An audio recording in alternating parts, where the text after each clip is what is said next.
संसार में कई बार ऐसा होता है, हम बड़ी समस्या में होते हैं, विपदा में होते हैं, और वो लोग जो हमारे समीप होते हैं, हमारे अपने होते हैं, वो हमारा त्याग कर चले जाते हैं।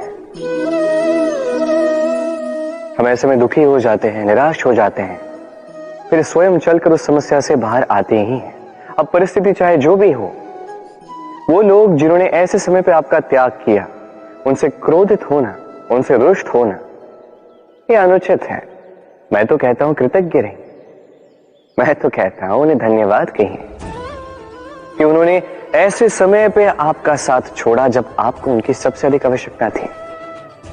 क्योंकि या तो उनको विश्वास था कि आप स्वयं इस विपदा से बाहर चलकर आएंगे, या तो उनके त्याग के कारण आपने स्वयं का प्रोत्साहन बढ़ाया, स्वयं की शक्ति बढ़ाई और स्वयं उस आग से चलकर बाहर आए। अपने बुरे समय को आपने अपना अच्छा समय बनाया। अंत में आप और शक्तिशाली हो जाते हैं और श्रेष्ठ हो जाते हैं, और यही तो आपकी विजय है, जिसका कारण है उनका साथ छोड़ना। तो उन्हें धन्यवाद कहिए और मेरे साथ प्रेम से कहिए, राधे राधे। मनुष्य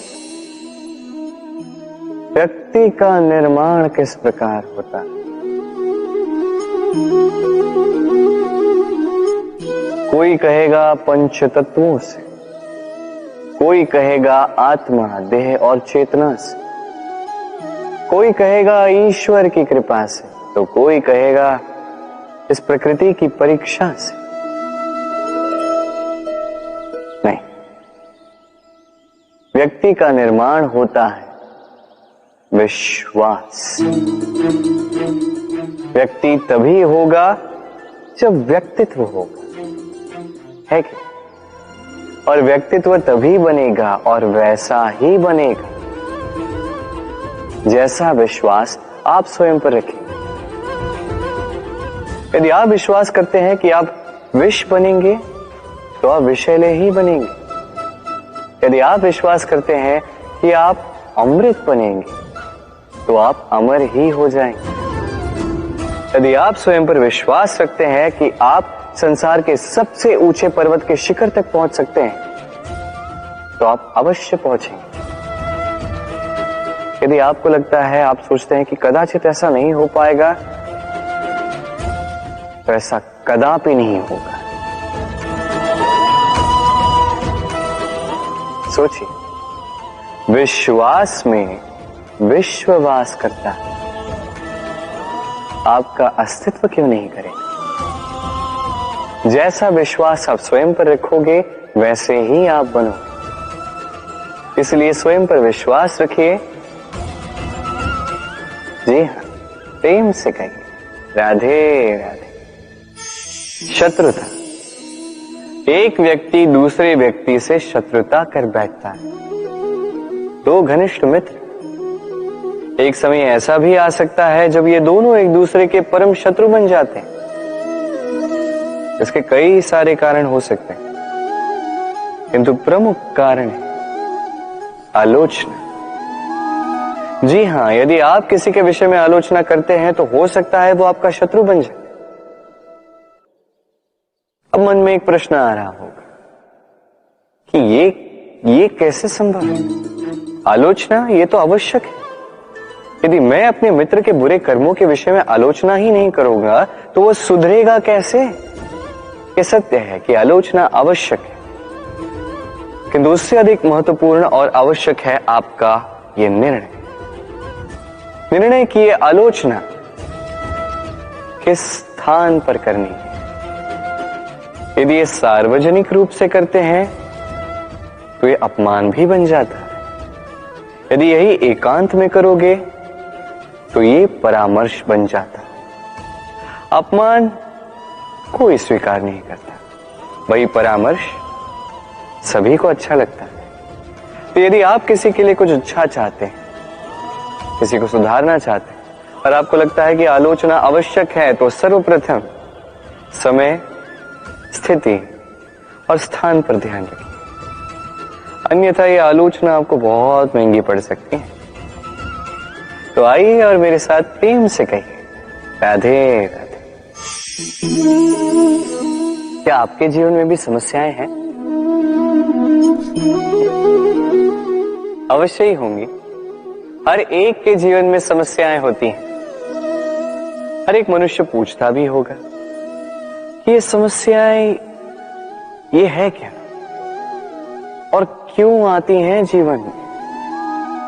आपको एक बात बता देता हूं कि ये समस्याएं वो नहीं जो आपके मार्ग को रोकती हैं, बल्कि समस्याएं तो वो होती हैं जो आपको तब दिखने लगती हैं जब आपका ध्यान आपके मार्ग से, आपके लक्ष्य से हटने लगता है। और इन समस्याओं को दूर करने का, इन्हें सुलझाने का एक ही साधन है, अपना सारा ध्यान पुनः एकाग्रित कीजिए अपने मार्ग पर, अपने लक्ष्य पर। आपका सारा ध्यान यदि केंद्रित होगा आपके लक्ष्य पर तो ये समस्याएं दूर रहेंगी। यदि ऐसा नहीं हुआ, यदि आपका ध्यान थोड़ा भी भटक गया तो ये सारी समस्याएं दिखने लगती हैं और बढ़ने भी लगती हैं। देखिए, जहां आपका निशाना है, बाण तो वही चलाना है, तो दृष्टि भी तो वही होनी चाहिए ना। तभी तो आप उस लक्ष्य को भेद पाओगे। इसलिए स्मरण रखिए, सदैव ध्यान रखिए अपने मार्ग, उसी पर आगे बढ़ते जाइए अपने लक्ष्य की ओर। जैसे जैसे आगे बढ़ते जाओगी ये समस्या स्वयं पीछे छूट जाएंगी। तो आई और मेरे साथ प्रेम से कहिए, राधे राधे। हमारे मन में सदैव एक प्रश्न आता ही है, ये जीवन जो ईश्वर ने हमें दिया, एक जीवन ईश्वर ने एक आत्मा दी है पृथ्वी पर जीने के लिए।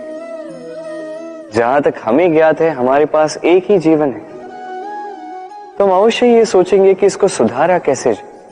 हर एक व्यक्ति सोचता है कि मैं क्या करूं जिससे ये जीवन सुधर सके, कौन सा कर्म करूं, कौन सा पुण्य करूं, कौन सा शास्त्र पढ़ूं जिससे मुझे वो ज्ञान मिले जिससे मैं अपने जीवन को सुधार पाऊं। समस्त जीवन व्यतीत कर जाता है इन प्रश्नों के उत्तर खोजने में, वो शास्त्र समझने में। कई सारे लोग फिर भी समझ नहीं पाते। चलिए आज मैं आपको एक सरल सी बात बताऊंगा जिससे आप इस जीवन को सुधार सकते हैं। जीवन, जिह्वा, इन दोनों की एक ही राशि। जिह्वा यानी आपकी वाणी, इस वाणी को नियंत्रण में रखिए, इसे सुंदर बनाइए, मधुर वाणी रखिए, जितना हो सके इसे सुधारिए, आपका जीवन सुधर जाएगा। क्योंकि वाणी ये होती अत्यंत शक्तिशाली, ये एक ऐसा बंधन है जो सामने वाले व्यक्ति को आपके व्यक्तित्व के साथ बांध देता है। तो इस वाणी को सुधारिए, इसे सुंदर बनाइए, आपका जीवन अपने आप ही सुंदर हो जाएगा। और आइए और इसी मधुर और सुंदर वाणी के साथ कहिए, राधे राधे। हम सदैव ऐसे लोगों के समीप रहना चाहते हैं जिनके बोल बड़े मीठे होते हैं, जिनका व्यवहार हमें अच्छा लगता है, जो दिखते अच्छे हैं, जो हमें भाते हैं। और सदैव ऐसे लोगों से दूर रहने का प्रयास करते हैं जो हमें नहीं भाते, जिनकी बातें हमें चुभती हैं, कड़वी होती हैं, जिनकी बातें हम सदैव प्रयास करते हैं इनसे दूर ही रहें, है कि नहीं? किंतु यदि वास्तविकता देखें तो कड़वाहट ही है जो जीवन में मरहम का काम करती है। औषधि कड़वी ही होती है, किंतु क्या करती है? हमें ठीक कर देती है। उसी प्रकार प्रेम का ये पत्ता, ये भले ही कड़वा लगे, खट्टा लगे, इसका फल ये सदैव आपके स्वास्थ्य का लाभ ही करता है। इसलिए यदि कोई आपकी बुराई करे, आपको कड़वे बोल बोल दे, आपके विषय में आलोचना करे, तो आवश्यक नहीं कि वो आपका शत्रु है। हो सकता है आपका मित्र हो, जो केवल आपका भला चाहता है, आपको सुधारना चाहता है, आप में परिवर्तन लाना चाहता है। इसलिए कभी भी किसी के प्रभाव में आकर प्राथमिक रूप से किसी को देखकर यह निर्णय ना ले कि वो आपका शत्रु है या आपका मित्र। ऐसे भी शत्रु होते हैं जो गुड़ की भांति मीठी मीठी बातें करके आपको विष पिला जाते हैं, और ऐसे भी मित्र होते हैं जो नीम की भांति कड़वे होते हैं पर आपको अमृत दे जाते हैं। तो एक अंतर करना सीखना है, कौन उचित मित्र है, कौन उचित शत्रु है। ये अंतर जब आप सीख जाएंगे तब आप इस संसार के सबसे सुखी प्राणी बन जाएंगे। ये अंतर सरल नहीं किंतु आवश्यक अवश्य है। राधे राधे। ये पंछी बड़े ही प्यारे होते हैं, मुझे बहुत अच्छे लगते हैं। आपने कभी सुना होगा कुछ ऐसे भी पंछी होते हैं जिनके पास पंख तो होते हैं पर उड़ नहीं पाते, चाहते हैं कि आकाश की ऊंचाइयों में जाकर बादलों से बातें करें, कर नहीं पाते। अभी संसार में होती हैं पतंगे भी, इनमें ना जीव है, ना प्राण, ना ही पंख है, पर ये अंबर से बातें करती हैं, पवन के वेग के साथ खेलते हैं, मचलते हैं, इतलाते हैं, अंबर में जीवन के कुछ पल व्यतीत करते हैं। कारण क्या है? कारण है डोर। ये डोर यदि उचित व्यक्ति के हाथों में हो तो एक कागज की बनी पतंग भी आसमान की ऊंचाइयों में तैर सकती है। अब ये डोर क्या है? ये डोर होती है प्रेम, ये डोर होती है विश्वास की, और ये आप देते हैं उनके हाथों में जिन पर आप विश्वास करते हैं, जिन्हें आप अपना सर्वस्व मानते हैं। और सोचिए, ये प्रेम और विश्वास की डोर यदि आपने उचित व्यक्ति के हाथों में दे दी तो आप कितनी ऊंची उड़ान उड़ सकते हैं, आसमान की ऊंचाई तक पहुंच सकते हैं, बादलों से बातें कर सकते हैं, पंछियों के बीच उड़ सकते हैं, जो चाहे कर सकते हैं। बस ये व्यक्ति उचित होना चाहिए, एक ऐसा व्यक्ति जिसके मन में आपके प्रति प्रेम, एक ऐसा व्यक्ति जिसके मन में स्वार्थ नहीं परमार्थ, एक ऐसा व्यक्ति जो आपके भीतर के अस्तित्व को आपके बाहर लाए, उसे निखारे। तो प्रेम कीजिए, आनंदित होते जाए, और इसी आनंद के साथ कहिए राधे राधे। धन, धन किसी के लिए मोह है तो किसी के लिए मान, किसी के लिए भाग्य है तो किसी के लिए कर्मों की इच्छा है। देखा जाए तो ये धन कहीं ना कहीं मनुष्य के लिए अत्यंत आवश्यक भी, और इसलिए मनुष्य जो है अपना समस्त जीवन व्यतीत करता है इस धन को अर्जित करने। अनेक मनुष्य ऐसे भी होते हैं जिनका समस्त जीवन इसी धन में बीत जाता है। हर एक मनुष्य प्रयास करता है कि वो धनी बने, अधिक से अधिक धन अर्जित कर सके, संपन्न बना रहे। और ऐसा क्यों ना? क्योंकि यही एक वस्तु है जो आदान प्रदान व्यवहार में काम आती है। प्रयास हर मनुष्य करता है, धन अर्जित हर मनुष्य नहीं कर पाता। कारण ये कि मनुष्य सोचता है मेरे पास कुछ धन आ जाए तो मैं कुछ करके दिखाऊं। धन सोचता है कि ये मनुष्य कुछ कर दिखाए तो मैं उसके पास आऊं। इसलिए करके दिखाए, ऐसे श्रेष्ठ कर्म कीजिए कि धन स्वयं आपके पीछे भागने लगे।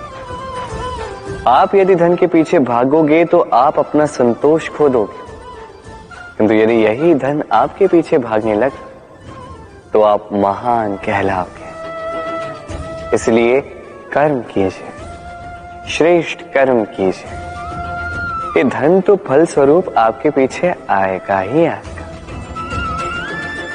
तो आइए और मेरे साथ प्रेम से कहिए राधे राधे। वर्णमाला का सबसे पहला अक्षर होता है क। कदाचित इसीलिए इस जीवन का, इस संसार का सबसे पहला और सबसे महत्वपूर्ण गुण है कर्म। अब ये कर्म क्या है? जन्म से लेके मृत्यु तक के इस जीवन काल में मनुष्य जो कुछ भी करता है ये होते हैं उसके कर्म। अब ये कुछ भी हो सकते हैं, दया से दी गई भिक्षा भी, छल की मंशा से कही गई मिथ्या भी। अब एक मनुष्य का कर्म समस्त मानव जाति का प्रारब्ध निर्धारित कर सकता है। इतनी शक्ति होती है इस कर्म में। और जब बात की जाए धर्म स्थापना के सारथी की, तो उसका सबसे महत्वपूर्ण गुण कर्म ही है। इसलिए मैं खोज रहा हूं एक ऐसा व्यक्ति जो वीर नहीं, कर्मवीर हो। क्योंकि इस रथ की रास हो या इस संसार की आस, दोनों को वही संभाल सकता है। अब देखना यह है कि स्वयंवर में ऐसा कौन व्यक्ति है जो अपने कर्म को पूर्ण निष्ठा से साकार करता है। आइए मेरे साथ प्रेम से कहें, राधे राधे। स्वच्छता वर्तमान की ये पीढ़ी पुरानी पीढ़ियों का जो अति शुद्धता का अभ्यास है इसका उपहास करती है, इसे मूर्खता समझती, समझ ही नहीं पाती। क्यों? हमारी माता, दादी, नानी कई बार हमने देखा है प्रातः उठ के सबसे पहले स्नान करते हैं। क्यों? समझ नहीं पाते। क्यों बात बात पर चौका और आंगन स्वच्छ किया जाता है? समझ ही नहीं पाते। कई सारे लोग इसे धार्मिक अंधविश्वास कहते हैं, किंतु यदि मैं आपको सत्य बताने जाऊं तो हर धर्म वैज्ञानिक होता है। हर कर्म के पीछे विज्ञान अवश्य छिपा होता है। बस हर एक व्यक्ति उसके विषय में कितना सोचता है, क्या समझता है और क्या कदम उठाता है, ये भिन्न है और उतना ही महत्वपूर्ण भी। पर विज्ञान अवश्य है। आज भी जब मैं घर जाता हूं, मैया सबसे पहले मुझसे हाथ पैर धुलवाती है, तत्पश्चात बाकी सब। इसलिए आप स्वच्छ रहिए, आप स्वस्थ रहिए, तभी आप भक्ति कर पाएंगे, तभी इस संसार को संभाल सकने की शक्ति अर्जित कर पाएंगे। तो स्वच्छता साधिए, सब साथ जाएगा। राधे राधे। सोच, ये सोच सच बनकर सामने आती है, ये कठोर सत्य है। क्योंकि सोच ही वो बीज है जो सत्य रूपी पौधे को जन्म देता है, उसे विकसित करता है। अब सोचिए, यदि ये बीज ये अकड़े का हुआ तो ये छाया नहीं, ये केवल कांटे देगा। वही यदि ये बीज बरगद का होगा तो वो एक ऐसे वृक्ष में विकसित होगा जो अनेक वर्षों तक अनेक पीढ़ियों को छाया देगा, पंछियों को घर देगा। उसी प्रकार ये सोच, यदि ये सोच छोटी सोच हुई तो आपको शंकाएं ही देगी। यदि ये सोच बड़ी हुई तो आपको समाधान देगी। तो सोच समझकर अपनी ये सोच चुनिए। ये सोच आपको शंका भी दे सकती है, समाधान भी दे सकती है। क्या चुनेंगे आप, शंका या समाधान? छोटी सोच या बड़ी सोच? चयन आपका है। आइए मेरे साथ प्रेम से कहें, राधे राधे। जीवन और मृत्यु दोनों जीवन के दो अटल सत्य हैं। जिसने जन्म लिया है उसे मृत्यु प्राप्त होनी है, यही नियति। अब एक बात है, मृत्यु सभी को आती है, जीवन जीना सबको नहीं है। समस्त जीवन व्यतीत कर जाते हैं किंतु जीवन जी नहीं पाते, समझ ही नहीं पाते करना क्या है। जीवन जिए तो जिए कैसे? जीवन जियो तो उस दिए की भांति जो अपनी लौ से असंख्य दियों को प्रकाश देता है, जो बुझते बुझते भी अंधकार से लड़ता है। कदाचित इसीलिए जहां दिए को रखा जाता है उस स्थान को पूजा जाता है, उसे पवित्र माना जाता है। एक बात तो है, मृत्यु सभी को आनी है, चाहे मैं, चाहे आप, चाहे हर कोई एक न एक दिन संसार से जाने वाला है। किंतु आपने इस जीवन में किया क्या, ये महत्व रखता है। और जिसे जीवन जीना आ गया वो मृत्यु के पश्चात भी जीवन जीता है, वो अमर बन जाता है। आप भी यही कीजिए और मेरे साथ प्रेम से कहिए, राधे राधे। क्या आपने कभी दर्पण देखा है? क्या हम में से ऐसा कौन है जिसने दर्पण नहीं देखा? सभी ने दर्पण देखा है, दर्पण में स्वयं का प्रतिबिंब भी देखा है। किंतु किसने सोचा कि उस दर्पण के पीछे क्या है, उस प्रतिबिंब के पीछे क्या होगा? होता कुछ ऐसा है कि उस कांच के पीछे एक धातु की परत चढ़ाई जाती है, जिस कारण से जब हम देखते हैं तो हमें अपना प्रतिबिंब दिखता है। अर्थात कांच को कुछ इस प्रकार कर दिया गया है कि प्रकाश जिस ओर से जाता है उसी ओर पुनः वापस लौट के आता है, कभी वो दर्पण कहलाता है। यही है जीवन का सत्य भी। यदि हम अपना पूरा ध्यान केवल लक्ष्य की ओर केंद्रित करते हैं, यहां वहां नहीं भटकते हैं, तो न केवल हम अपना लक्ष्य प्राप्त करने में सफल होते हैं, बल्कि हम दूसरों का मार्गदर्शन करने में भी सफल होते हैं। तो क्या आप बनना चाहेंगे ऐसा व्यक्तित्व? चयन आपका है। राधे राधे। हम मनुष्य कितने विचित्र होते हैं।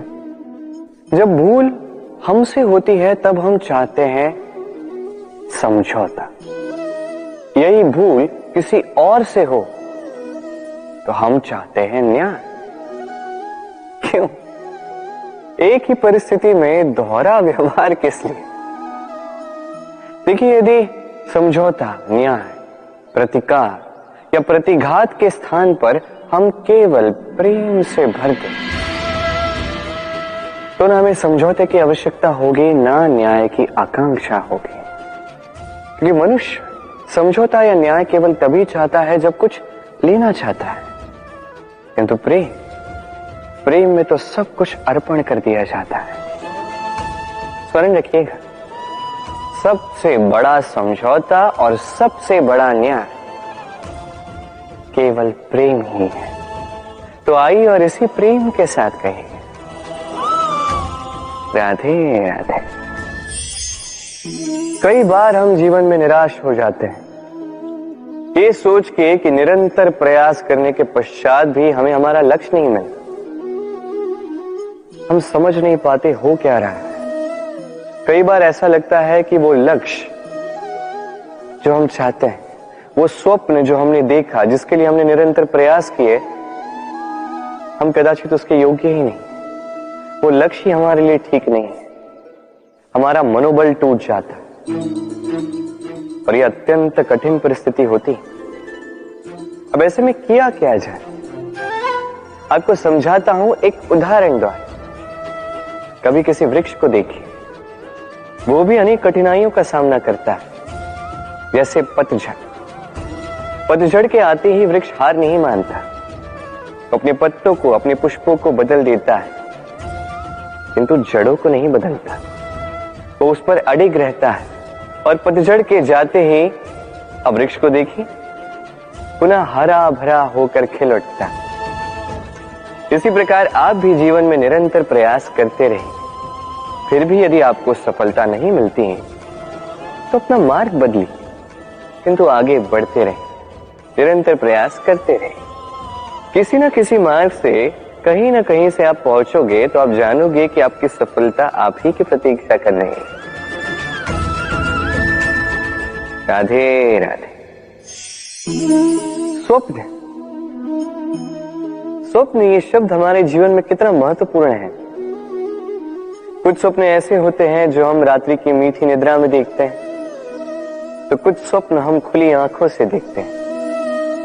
कुछ स्वप्न हमें मीठी नींद देते हैं, तो कुछ हमें सोने ही नहीं देते।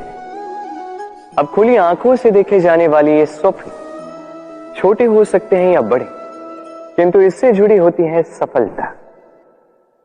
अब आपको एक बात समझाता हूं। ये है आपके स्वप्न, ये है सफलता। अब इनके मध्य की कड़ी है कठिनाई। तो जितने बड़े स्वप्न होंगे उतनी बड़ी कठिनाई, जितनी बड़ी कठिनाइयां उतनी ही बड़ी सफलता। स्मरण रखिए, सबसे ऊंची उड़ान भरने के लिए बाज को मेघों से ऊपर उठकर उड़ना पड़ता है। तो इन कठिनाइयों से दूर मत भागिए। अवश्य ये वही कठिनाइयां हैं जिनसे संसार दूर भागता है। ये वही कठिनाइयां हैं जो हमारे जीवन में ना आए इसलिए लोग प्रार्थना करते हैं, किंतु ये वही कठिनाइयां हैं जिसका सामना करके आपको वह सफलता प्राप्त होगी, आपको आपका लक्ष्य प्राप्त होगा। तो आइए मेरे साथ प्रेम से कहें, राधे राधे। जीवन क्या है ये जीवन?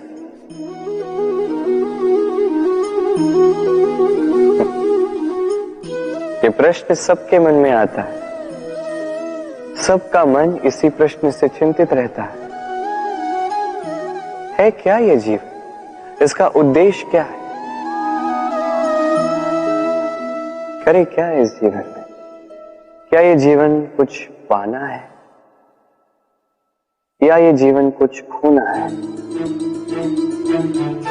क्या ये जीवन वो है जहां हमें परमात्मा के पीछे जाना है या हमें स्वयं को अपने स्वप्न के पीछे दौड़ाना है? क्या है ये जीवन? ये जीवन अत्यंत सरल है, एक शांत जल की भांति है, एक दर्पण की भांति है। ये जीवन है ठीक एक दर्पण की भांति। दर्पण क्या करता है?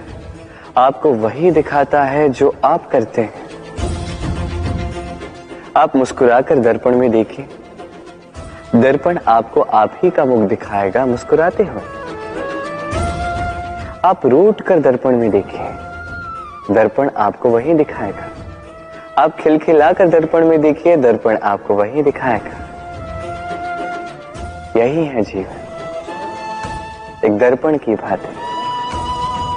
ये मत सोचिए कि इस जीवन ने आपको क्या दिया है। सोचना ये है कि आपने इस जीवन को क्या दिया। यदि आप इस जीवन को सुख देते हैं, आनंद देते हैं, प्रेम देते हैं, तो ये जीवन भी आपको सुख, आनंद और प्रेम ही देगा। तो आइए और इसी सुख, आनंद और प्रेम से कहिए, राधे राधे। कन्या स्वयं ही लक्ष्मी होती है।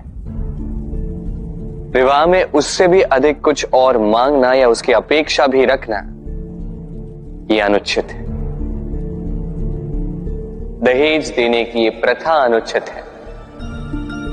और ये सोच कि विवाह में दहेज देना ये आपका कर्तव्य है, ये सोच मूर्खता है। विवाह ऐसा होना चाहिए जहां व्यक्ति मन में अपनी पत्नी को स्वीकार कर ले, उस कन्या को स्वीकार कर ले पूर्ण रूप से।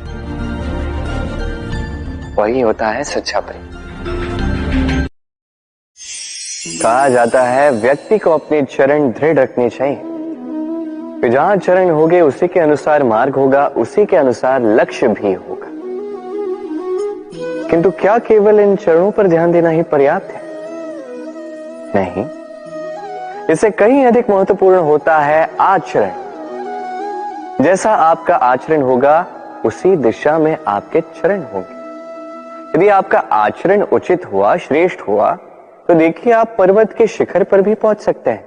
किंतु यदि ये उचित ना हुआ तो आप उसी शिखर से नीचे धरा पर भी गिर सकते हैं। हाँ, गति के लिए चरणों पर ध्यान देना अति आवश्यक है, किंतु प्रगति के लिए आचरण ही अति आवश्यक है, उसके बिना नहीं होगा। आइए मेरे साथ प्रेम से कहें, राधे राधे। ये देखो, इस खरगोश को देखिए,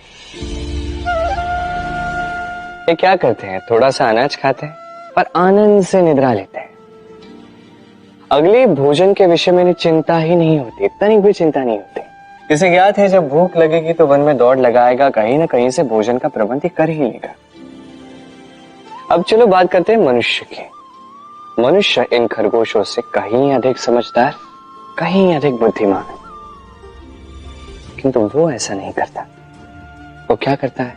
कल की चिंता के कारण आज के सुख को अनदेखा कर देता है। कल की भूख के लिए आज संचय करता है, बल्कि कल ही क्यों, वो तो सारे जीवन की व्यवस्था यही वर्तमान में करना चाहता है। सारे सुख, सारे संसाधन उन्हें अपने पास संजो के रखना चाहता है, और इसलिए मनुष्य सदैव दौड़ता रहता है। यही है लोभ, यही है लालच, और यही अच्छे से अच्छे मनुष्य को अनैतिकता और अधर्म के पथ पर अग्रसर कर देता है। इसका एक ही समाधान है, व्यक्ति को लोभ और लालच की बुराई को समझना होगा। आपने कभी मोर को नृत्य करते हुए देखा है? कहा जाता है कि जब मोर नृत्य करते हैं उनके नेत्रों से अश्रु बहते हैं। वही दूसरी ओर है हंस। कहा जाता है कि ये मरते समय भी कलरव करते हैं, अर्थात गाते हैं। कदाचित इसीलिए मोती के दाने हंस चुगता है, मोर नहीं। इसका एक ही सार है, जीवन में आप जो भी कार्य करें, बड़ा हो चाहे छोटा, प्रसन्नता के साथ करें। मन में कड़वाहट रख के नहीं, मन को दुखी करके नहीं। यदि इस संदर्भ में आपको कोई उदाहरण दूं तो किसी चित्रकार को देखिए। चित्रकार अपने चित्र में जो भी रंग भरता है, वही रंग प्रतिबिंब बनकर उसकी कला को रंगत देते हैं। स्मरण रखिए, प्रसन्नता के साथ जो भी कार्य करोगे वो बहुत अच्छा होगा। आइए मेरे साथ प्रेम से कहें, राधे राधे। कई बार लोग इस बात से दुखी रहते हैं कि क्यों बार बार उनकी क्षमता पर संदेह किया जाता है, क्यों बार बार उनकी परीक्षा ली जाती है, क्यों पूछते हैं कि यही मेरा भाग्य है जो बार बार मुझे अपनी सिद्धता को प्रमाणित करना पड़ता है। लोग सोचते हैं यह दुर्भाग्य है, मैं सोचता हूं यह सौभाग्य है। कैसे? संदेह किस पर किया जाता है? स्वर्ण की शुद्धता पर, लोहे की नहीं। कसौटी पर बार बार उसे ही परखा जाता है, तांबे को नहीं। रत्नकार के प्रहार हीरे को सहने पड़ते, किसी कंकड़ को नहीं। इसलिए सोच इसे सकारात्मक बनाई। जीवन में जितनी भी परीक्षाएं आए, मुस्कुराहट के साथ उसका सामना कीजिए, उस पर उत्तीर्ण हुए, और फिर देखिए आपके भीतर का ये रत्न आपके जीवन को चमका देगा। तो आइए मेरे साथ प्रेम से कहिए, राधे राधे। संसार को यह भ्रांति है कि सब कुछ भाग्य से ही मिलता है, किंतु भाग्य, प्रारब्ध, ये तो सबके लिए समान ही होता है। ये तो पाने वाले पर निर्भर करता है, उसकी आकांक्षाओं पर निर्भर करता है, महत्वाकांक्षाओं पर निर्भर करता है, स्वभाव पर निर्भर करता है कि वो उसका क्या करता है। देखिए, प्रसाद जो है, प्रसाद सभी को दिया जाता है, किंतु उसका उपभोग किस प्रकार करना है ये व्यक्ति पर निर्भर करता है। आपको उदाहरण देता हूं। चलिए, दो व्यक्ति है, दोनों को मैंने एक एक माटी का ढेर दिया। उसका वो क्या करते हैं? एक व्यक्ति उसके छोटे छोटे गोले बनाता है और आते जाते व्यक्तियों को फेंक के मारता है, हंसी ठिठोली करता है, उनके वस्त्र मैले करता है, उसे बड़ा आनंद आता है। वही दूसरा व्यक्ति उस माटी के ढेर की अपने लिए एक झोपड़ी बनाता है। वो झोपड़ी जो धूप में, वर्षा में, तूफान में उसकी सुरक्षा करेगी। हाँ, ये भाव बदलिए, ये अत्यंत महत्वपूर्ण होते हैं। प्रेम में भी ये भाव महत्वपूर्ण होते हैं। प्रेम चाहे मित्र से हो, माता पिता से हो, भाई बहन से हो, पत्नी से हो, कोई भी हो। स्मरण रखिए, ये भाव ही है जो आपका भाग्य निर्धारित करते हैं। तो आइए और मेरे साथ प्रेम भाव से कहिए, राधे राधे। सब कहते हैं, मैंने भी कहा है कि व्यक्ति जिस संगत के साथ बैठता है वैसा ही उसका स्वभाव हो जाता है। ये सत्य है, किंतु ये अर्ध सत्य। हाँ, वर्षा की बूंद जब सर के मुख में जाती है तब वो विष बनती है, वही जब सीप के भीतर जाती है तब वो मोती बनती है। किंतु व्यक्ति का स्वभाव ये अत्यंत महत्वपूर्ण होता है। किसी पुष्प को देख लीजिए, उस पुष्प से जुड़े उन कांटों को देख लीजिए। सहस्त्र वर्षों से ये कांटे पुष्प से जुड़े हुए हैं, किंतु आज भी चुभते ही हैं, पीड़ा देते ही हैं, सुगंध नहीं देते। क्यों? क्योंकि चुभना कांटों का स्वभाव है। ये समझ है। सर्वप्रथम अपने मन के भाव को बदलिए, तत्पश्चात संगत का स्वभाव बदल सकते हैं। और यदि ऐसा आप करेंगे तो आपका संसार प्रसन्नता से भर जाएगा। तो आइए और मेरे साथ प्रेम से कहें, राधे राधे। पाना और खोना दोनों जीवन के अभिन्न अंग हैं। हम कुछ पाते हैं, कुछ खोते भी हैं। कुछ स्वप्न साकार होते हैं, कुछ लक्ष्य अधूरे भी छूट जाते हैं। जीवन में ये होता ही है, हर एक के जीवन में होता है। किंतु जब भी हम किसी से मिलते हैं, हम कौन सी बातें करते हैं? हम उसी की बात करते हैं जो हमने खोया है। स्वयं भी दुखी होते हैं, सामने वाले के मन को भी दुखी कर जाते हैं।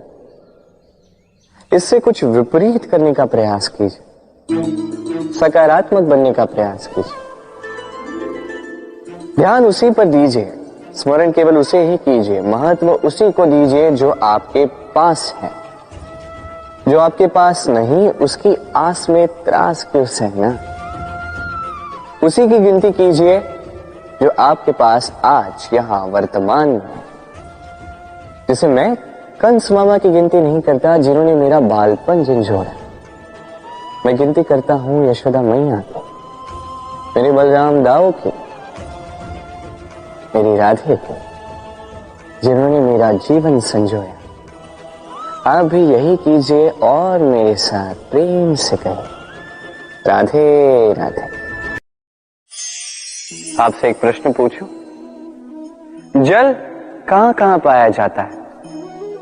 कोई कहेगा सागर में, कोई कहेगा झरने में, सरोवर में, नदी में, और सारे उत्तर उचित है।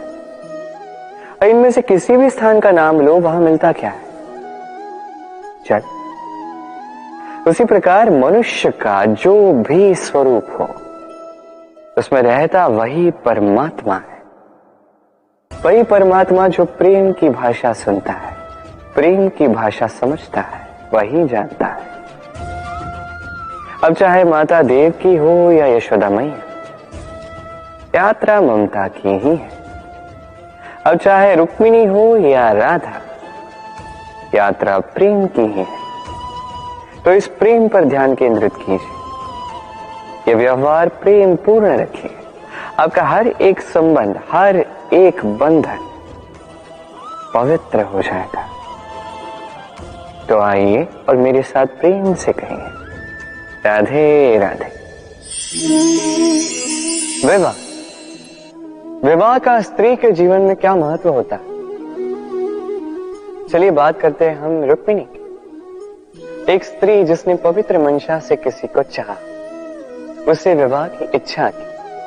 अब विवाह यानी पानी का, यानी किसी का हाथ थाम कर आगे का समस्त जीवन उसी के संग व्यतीत करना। मेरा हाथ थाम कर रुक्मिणी को विवाह सुख तो अवश्य मिला, किंतु उसकी ये प्रेम यात्रा, इसका अंत नहीं हुआ, ये तो बस आरंभ हुई। अब रुक्मिणी के जीवन में ऐसा पड़ाव आरंभ हो चुका है जहां उसे स्वयं उस व्यक्ति को पहले समझना होगा जिसका हाथ थाम कर उसके संग समस्त जीवन व्यतीत करने का निर्णय उसने लिया। अब एक क्षण जो है हर एक के जीवन में आता है, हर एक यानी आप भी, आपके जीवन में भी एक क्षण अवश्य आएगा, तो इसके लिए सज्ज रहिए। अपने मन में जितने भी विकार हैं उन्हें कहीं त्याग दीजिए और परिशुद्ध प्रेम से, पवित्र मन से जीवन साथी को समझने का प्रयास कीजिए, बिना किसी अपेक्षाओं के। यदि ऐसा करोगे तभी इस कठिन परीक्षा में उत्तीर्ण होगे, अन्यथा नहीं। राधे राधे। और वो सीखिए कि पति और पत्नी बन के प्रेम प्राप्त करने से पूर्व व्यक्ति को अपने साथी का सखा या सखी बनना चाहिए, बहुत ही आवश्यक है। अब पति या पत्नी अपने अज्ञान में आकर अधिकार करने की बातें करते हैं, वही सखी केवल प्रेम जताती है। अब अधिकार करने से कहीं अधिक श्रेष्ठ, कहीं अधिक महत्वपूर्ण होता है प्रेम जताना। अब पति पत्नी कई बार ऐसा सोचते हैं कि उनका साथी उन्हें जो दे रहा है वो प्रेम है, उन्हें उनसे प्रेम मिल रहा है, किंतु अधिकतर बार ये अधिकार भाव मात्र होता है। तो यदि मैं बात करूं सखी, तो सखी प्रेम से ही सखी बनती है। प्रेम जिसमें अधिकार का कोई स्थान नहीं होता, प्रेम जो शुद्ध होता है। इसलिए पति या पत्नी बनकर प्रेम प्राप्त करने से पूर्व मित्र बनना अति आवश्यक है। अर्धांगिनी। आपके जीवन में अर्धांगिनी का क्या स्थान? आप कहेंगे ठीक वैसे ही जैसे मेरे जीवन में रुक्मिणी का है। यह सत्य है, किंतु ये भी सत्य है कि मेरा और रुक्मिणी का यह संबंध इसे और प्रगाढ़ बनाने के लिए यह अति आवश्यक है कि हम पहले मित्र बने। एक अच्छा पति या पत्नी बनने का पहला चरण है मित्रता, अर्थात सखा प्रेम। जब तक एक पति पत्नी अपने इस संबंध में मित्रता का महत्व नहीं समझते, तब तक यह संबंध कहीं अधूरा रह जाता है। और फिर इस संबंध में जन्म लेती हैं वो भावनाएं, जैसे अधिकार, जैसे अभिमान। ये द्वेष भावनाएं जो इस संबंध को तोड़ने की पहली नींव होती है। तो अपने दाम्पत्य पर अधिकार जताने से पूर्व आप स्वयं से पूछिए, क्या आप अपने जीवन साथी के सबसे अच्छे सखा हैं? संबंध सुधर जाएगा। राधे राधे। लोग मुझसे कई बार पूछते हैं, कान्हा, रुक्मिणी तो तुम्हारी अर्धांगिनी है, फिर क्यों उसकी ये यात्रा इतनी कठिन? क्यों तुम्हारा अथाह अखंड प्रेम पाने के लिए उसे इतनी कठिन परीक्षाओं का सामना करना पड़ रहा? चलिए मैं आपको एक बात समझा देता हूं। अथाह अखंड प्रेम की ये यात्रा ये कठिन ही होती है। अब ऐसी ही एक यात्रा है रुक्मिणी की भी, परिशुद्ध प्रेम को समझने की यात्रा। ऐसा प्रेम जो क्रोध, भय, मोह, अधिकार, अहंकार, ईर्ष्या, इन सारे विकारों से मुक्त है। अब इस यात्रा में उसकी सहायता करेगी राधा। इतना ही नहीं, मैं आपको यह भी बता देता हूं कि संसार की हर एक नारी इस यात्रा में चलती है। अब जो नारी इस यात्रा के अंत तक पहुंच जाती है, वो एक उच्च स्तर पर पहुंच जाती है, जहां वो कहलाती है अर्धांगिनी।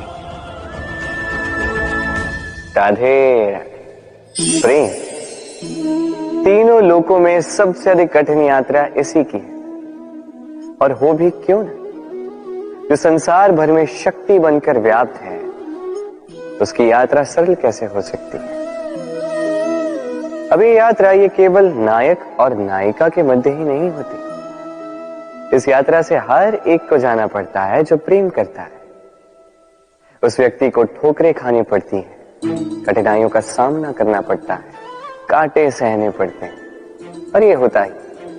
अब प्रेम जो किसी के साथ भी हो सकता है, जैसे माँ और संतान, उनका प्रेम, जैसे माता देवकी और यशोदा मैया मुझसे प्रेम करती हैं, उनके प्रेम की ये यात्रा, जैसे राधा, रुक्मिणी, इनके प्रेम की ये यात्रा, जैसे दो पुरुषों के मध्य मित्रता के प्रेम की ये यात्रा, जैसे सुदामा। आपको प्रेम के विषय में एक अत्यंत महत्वपूर्ण बात बता देता। प्रेम कसौटी पर आपको पहले परखता है, तत्पश्चात यात्रा में आपको कष्ट देता है, तत्पश्चात आपको लक्ष्य दे देता है। अब एक सखा की उसके सखा के साथ प्रेम की यात्रा आरंभ होने को है। राधे राधे। विनम्रता। संसार कई बार विनम्रता को झुकना समझ लेता है। आपने कई बार लोगों को ये कहते हुए सुना होगा कि मैं कभी किसी के समक्ष नहीं झुकता, कभी नहीं झुकता, मैं टूट जाऊंगा किंतु कभी झुकूंगा नहीं। अब देखिए, ये सारी बातें जो है मन में अहंकार भर देती है। अहंकार आपको स्वयं आपके पतन की ओर ले जाता है। समझ जाइए एक महत्वपूर्ण बात, किसी के समक्ष झुकने का अर्थ ये नहीं कि सामने वाला व्यक्ति आपसे अधिक प्रभावशाली बने या है। इसका अर्थ ये भी नहीं कि आप हार चुके हो या हार मान रहे। समझ जाइए, अधिकतर झुककर वही मिलता है जो आपसे ऊंचे कद पर होता है, उसे उसी प्रकार मिलना पड़ता है। किसी के समक्ष झुकने से, विनम्र रहने से आपका कद छोटा नहीं होता, किंतु हाँ, सामने वाले व्यक्ति के मन में आपके लिए आदर और प्रेम अवश्य बढ़ता है, आपका अस्तित्व विशाल अवश्य होता है।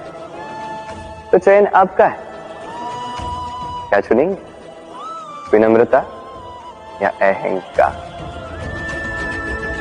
राधे राधे। जल राशि से सदैव मुझे प्रेम रहा है, फिर चाहे वो मथुरा की यमुना नदी हो, चाहे वो द्वारका का समुद्र। समुद्र किनारे चलते चलते जब वो कोमल लहरें आके पांव को छू जाती हैं, हाँ, थकान ही हर लेती, हम में एक ऊर्जा भर देती, मन को उल्लासित कर देती। क्या उन लहरों के विषय में आपने कभी सोचा है? यही लहरें जब तट पर आती है, छोटे कंकड़ों से टकराकर बिखर जाती हैं। और समय ऐसा भी आता है जब यही लहरें इतनी कठोर हो जाती है कि विध्वंस फैला देती है, सब कुछ नष्ट कर देती है। इसका एक सार है, एक अत्यंत महत्वपूर्ण सीख है कि कभी किसी को दुर्बल मत समझिएगा, कभी नहीं, क्योंकि ये दुर्बलता, ये जब अपने वास्तविक बल का भान करती है, प्रबल विनाश मचाती है। इसलिए किसी की विनम्रता, किसी की कोमलता का सदैव सम्मान करें। राधे राधे। तो किसी भी वस्तु या जीव का आकार, स्थिति, परिस्थिति या बल देखकर आप उसकी क्षमताओं का अनुमान लगा सकते हैं? कदापि नहीं। चलिए मैं आपको उदाहरण देता हूं एक तलवार का। एक तलवार जिसे आप बड़े बड़े युद्ध जीत सकते हैं, बड़े बड़े राजाओं को परास्त कर सकते हैं। चलिए आपने ये तलवार किसी को दिखा दी और उससे उसके वस्त्र छीन लिए। अब सोचिए, जब वो वस्त्र फट जाते हैं तब एक छोटी सी सुई ही चमत्कार दिखाती, तब तलवार किसी काम नहीं आती। उसी प्रकार एक मछली वन में जाकर आखेट तो नहीं कर सकती, और उसी प्रकार सिंह जल का राजा तो नहीं बन सकता। हर एक की अपनी अपनी दुर्बलता है, हर एक का अपना अपना बल है, और इस प्रकृति ने सबको इस प्रकार से बनाया है कि हर एक में कोई न कोई विशेषता होती ही है। इसलिए यदि आप स्वयं में या दूसरों में केवल कमियां देख पा रहे हैं तो तनिक ऊपर उठ के देखिए और सब में विशेषताएं ढूंढना प्रारंभ कीजिए। आप पाएंगे कि आप कितने विशेष हैं, दूसरे कितने विशेष हैं। आप जानेंगे कि ये संसार, ये प्रकृति कितनी विशेष है। तो आइए और मेरे साथ प्रेम से कहें, राधे राधे। लक्ष्य, मार्ग और सफलता, ये तीनों आपस में जुड़े, किंतु कई बार लोग इसे उचित प्रकार से समझ नहीं पाते। सोचते हैं कि जैसा लक्ष्य होगा वैसा मार्ग होगा, उसी के अनुसार। लक्ष्य कठिन तो मार्ग कठिन, लक्ष्य सरल तो मार्ग सरल। यदि आपको वास्तविक सत्य से अवगत कराऊं तो सब कुछ इसका उल्टा। लक्ष्य अपना मार्ग नहीं बनाता, मार्ग वो जो आप स्वयं चुनते हैं, जो आप स्वयं बनाते हैं। उसके अनुसार आपको आपका लक्ष्य प्राप्त होता है। इसलिए जीवन में जब भी लक्ष्य तक पहुंचने के मार्ग के विषय में आप कोई भी निर्णय ले, सोच समझ के लीजिए, क्योंकि यह मार्ग अत्यंत महत्वपूर्ण होता है। मार्ग यदि शुभ हो तो लक्ष्य स्वतः शुभ हो जाता है। तो आइए मेरे साथ प्रेम से कहिए, राधे राधे।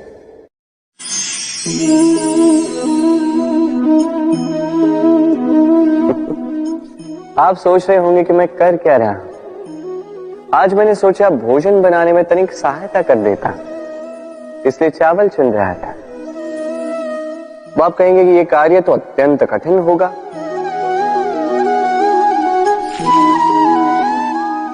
नहीं, सहस्त्र श्रेष्ठ दानों में से 2 कंकड़ निकालना केवल अभ्यास है। वास्तविक रूप से कठिन कार्य और कला वो जहां पे सहस्त्र कंकड़ों में से एक रत्न निकालना होता है। अब इसका सार क्या है?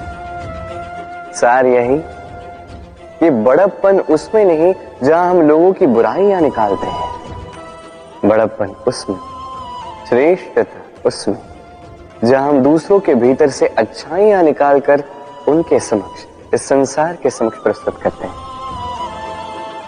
आइए और मेरे साथ प्रेम से कहिए, राधे राधे। धर्म, हम सभी धर्म के विषय में विचार करते हैं, कभी स्वयं के धर्म के विषय में, कभी किसी अन्य के धर्म के विषय में, कभी हम अधर्म देखते हैं उसके विषय में विचार करते हैं। अनेक बातें होती हैं, किंतु ये धर्म क्या है, ये कौन समझता है? यदि मैं आपको उत्तर दूं तो उत्तर सरल। धर्म वो जो मनुष्य को अन्य मनुष्यों के साथ या इस समस्त सृष्टि के साथ आनंद के साथ जीना सिखाता है। इसलिए तो कभी आप किसी धार्मिक स्थान पर जाइए, उस धर्म के स्थान पर जाके हमें शांति की अनुभूति होती है। परंतु धर्म का ज्ञान हो, इसका अर्थ यह नहीं कि व्यक्ति धर्म के पथ पर चल ही पाएगा। कई बार संबंधों में संघर्ष जब बढ़ जाता है, तब इच्छाएं जन्म लेती, क्रोध जागता है, अहंकार जन्म लेता है और फिर नाश होता है इस धर्म का। इसलिए दूसरा सबसे महत्वपूर्ण गुण जो इस सारथी में होना चाहिए वो है धर्मवीर होना। अब देखना यह है कि कौन होगा वो व्यक्ति जो इस स्वयंवर में अपने धर्म पर अटल रहता है, क्योंकि वही व्यक्ति इस संसार से लुप्त होकर धर्म के इस पुनर्स्थापना के महाकार्य में मेरा सारथी बन सकता है। तो आइए और मेरे साथ प्रेम से कहिए, राधे राधे। प्रसन्नता, ये प्रसन्नता कोई ऐसा भाव नहीं है जो सृष्टि में पहले से निर्मित हो। प्रसन्नता एक ऐसा भाव है जो आपको आपके कर्मों से अर्जित करना पड़ता है, और जितना दूसरों को दोगे उतना ही ये अंकुरित होगा। अर्थात जितनी प्रसन्नता दूसरों को दी जाएगी उतनी ही प्रसन्नता स्वयं चलकर आपके पास आएगी। अब आप कहोगे ये तो अत्यंत कठिन कार्य है, ये कैसे संभव है? सबको प्रसन्न रख पाना तो स्वयं महादेव के वश में नहीं, हम तो साधारण से मनुष्य हैं, ये कैसे हो पाएगा? चलो आपकी ये बात मैं मान लेता हूं, सबको प्रसन्न रख पाना संभव नहीं, ये 100% उचित कथन, किंतु हम प्रयास तो कर सकते हैं कि प्रसन्नता ना से हम किसी को दुख ना पहुंचाएं। ये तो हम कर सकते हैं। जितना ये दुख कटेगा उतना ही सुख बढ़ेगा, और जितना ये सुख बढ़ेगा उतनी ही आएगी ये प्रसन्नता। तो आइए और इसी प्रसन्नता के साथ कहिए राधे राधे। भाग्य, समय और कर्म। देखा जाए तो हम सभी इन तीन शब्दों से भली भांति परिचित हैं। कदाचित हमारे जीवन में हम इन तीनों शब्दों का सबसे अधिक प्रयोग भी करते हैं। यदि पूछा जाए तो हर एक व्यक्ति का दृष्टिकोण इसके प्रति तनिक भिन्न है। कोई कहता है कि समय ही है जो भाग्य बनाता है, कोई कहता है कि भाग्य ही है जो समय को बदल देता है, कोई कहता है कि भाग्य और कर्म दोनों एक ही तराजू के दो पलड़े हैं। यदि आपको सत्य समझाऊं तो कुछ इस प्रकार समझाऊंगा। मनुष्य जीवन प्राप्त करना, मनुष्य के रूप में जन्म प्राप्त करना, ये भाग्य के हाथ में है। मृत्यु को प्राप्त होना समय के हाथ में है। ये दोनों हमारे हाथ में नहीं। किंतु मृत्यु के पश्चात भी सदा सदा के लिए अमर हो जाना, लोगों के मन में बसना, ये अवश्य हमारे हाथ में, और ये हम प्राप्त कर सकते हैं केवल हमारे कर्मों द्वारा। अर्थात कर्म ही है जो सबका आधार है, तो इससे कभी विचलित ना हो। श्रेष्ठ कर्म करते जाइए और मेरे साथ प्रेम से कहिए राधे राधे। संसार का सबसे घातक प्राणी कौन सा? कोई कहेगा बाघ, कोई कहेगा सिंह, कोई कहेगा सर। नहीं, संसार का सबसे घातक प्राणी है एक कपटी मित्र। अन्य सारे पशु केवल आपको शारीरिक हानि पहुंचा सकते हैं, किंतु एक कपटी मित्र आपके बुद्धि का विनाश कर सकता है, आपके विवेक का विनाश कर सकता है, सोचने समझने की शक्ति को हर सकता है। एक कपटी मित्र आपके जीवन को नष्ट भ्रष्ट कर सकता है। उसमें इतनी क्षमता होती है कि वो आपको विनाश के ऐसे दलदल में ढकेल दे जहां से निकल पाना लगभग असंभव है।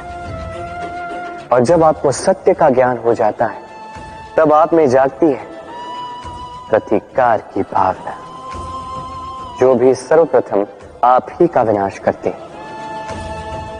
इसलिए जीवन में कपटी मित्रों से सावधान रहें, और विश्वास, ये विश्वास लोगों पर सोच समझ कर ही कीजिएगा। और आइएगा मेरे साथ प्रेम से कहिएगा राधे राधे। आपने मनु के विषय में तो सुना ही होगा। उसे एक अवसर दिया गया, या तो वो अपने पतवार की रक्षा करे या इस सृष्टि को आने वाले प्रलय से बचाने के लिए नौका का निर्माण करे। उसने अपना चयन कर दिया और आज हम सभी मनुष्य के नाम से जाने जाते हैं। ऐसा ही अवसर मिला श्री राम को भी, सीता को भी। उन्होंने भावनाओं से ऊपर उठकर इस संसार के समक्ष उत्तम उदाहरण प्रस्तुत किया। ऐसा ही अवसर मिला रावण को भी, ऐसा ही अवसर मिला कंस को भी। एक अवसर अनुचित मार्ग को त्याग कर उचित मार्ग पर आने, उन्होंने इस अवसर को त्याग दिया और उन्हें इस संसार को छोड़कर जाना पड़ा। एक अत्यंत महत्वपूर्ण बात स्मरण रखिए, अवसर, ये शब्द जितना छोटा है, ये जीवन में आता भी उतने कम समय के लिए। अब इस अवसर का आप क्या करते हैं? इसका लाभ उठाकर अपने नाम को प्रकाशित करते हैं, इस संसार में, इतिहास में स्वयं को अमर करते हैं, या असफलता का उदाहरण बनते हैं? निर्णय आपका। राधे राधे। कर्म, धर्म, ज्ञान, इनकी सीढ़ी पर कई सारे लोग चढ़ पाते हैं। इन परीक्षाओं में कई सारे लोग उत्तीर्ण हो भी जाते हैं, परंतु शिखर पर पहुंचकर शासन वही करता है जिसके पास होता है ये चौथा गुण भी, समर्पण। अत्यंत महत्वपूर्ण गुण है ये समर्पण, अत्यंत आवश्यक है। पूर्ण समर्पण अपने लक्ष्य के प्रति, समर्पण अपने कर्तव्य के प्रति, समर्पण अपनी आत्मा से निकले स्वर के प्रति, समर्पण अपने रथी के प्रति अर्थात मेरे प्रति। अब इस परीक्षा में अत्यंत कठिन मोड़ आरंभ होगा, जहां सारथी को समर्पण की कसौटी पर परखा जाए और उस पर उत्तीर्ण होने के पश्चात ही उसे धर्म स्थापना के रथी की बागडोर सौंप दी जाए। देखते हैं क्या होता है। तब तक आप प्रसन्न रहिए और मेरे साथ प्रेम से कहिए राधे राधे।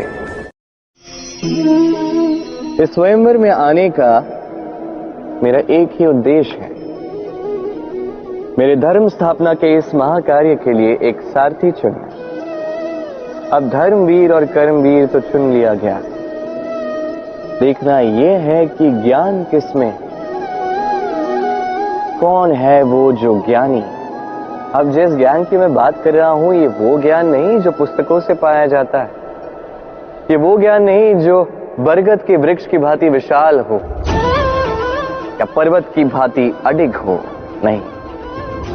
मैं जिस ज्ञान की बात कर रहा हूं, ये वो ज्ञान है जो जीवन की पाठशाला से सीखा जाता है, जीवन के हर एक अनुभव से प्राप्त किया जाता, जो पवन की भांति सरल है, वही जल की भांति अपना मार्ग स्वयं बना लेता है। मैं उस ज्ञान की बात कर रहा हूं। अब देखना है कि कौन है ये ज्ञान, कौन है जो मर्यादा के मान का ज्ञान रखता है, कौन है जो शास्त्र और शस्त्र के साथ ही विनम्रता का भी भान रखता है, कौन है वो, यही तो देखना है। क्योंकि धर्म के इस रथ को आगे बढ़ाने के लिए ज्ञान के पहिए अत्यंत आवश्यक हैं। तो आइए मेरे साथ प्रेम से कहिए राधे राधे।